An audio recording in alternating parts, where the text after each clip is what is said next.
السلام علیکم۔ زنبیل of talent پر آج ہم آپ کے لیے اشرف پاپڑ والا کے بارے میں ویڈیو بنا رہے ہیں جو پتوں کی میں انسیڈنٹ ہوا ہے۔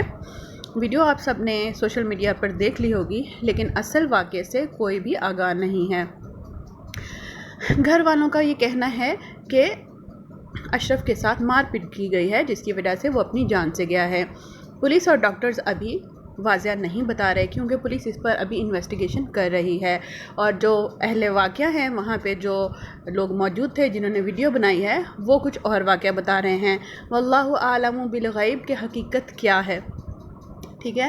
لیکن مجھے افسوس اس بات پر ہوا ہے کہ ہم لوگوں میں احساس جو ہے وہ بالکل ہی ختم ہو گیا ہے کہ ہمارے سامنے میت موجود ہے اور کسی کو کوئی فرق نہیں پڑ رہا۔ میت کے سامنے بیٹھ کر کھانا کھانا، فالتو باتیں کرنا اور گپ شپ لگانا، فالتو دنیاوی کام کرنا ان سب سے منع ہے، اور یہاں لوگوں نے اس غریب کی لاش کو فرش پر بے یار و مددگار چھوڑ دیا ہے، اور اس کے پاؤں کھلے ہیں، اس کی آنکھیں کھلی ہیں، اس کا منہ کھلا ہے، اور اوپر مکھیاں بھن بھنا رہی ہیں۔ افسوس کا مقام ہے، اور لوگ وہاں بیٹھ کر کھانا کھا رہے ہیں، گپ شپ لگا رہے ہیں، بچے وہاں پر بھاگ رہے ہیں۔ اللہ تعالی ہم سب میں احساس پیدا کرے، ہمیں نیک بنائے، بس دعا ہی کر سکتے ہیں، آمین۔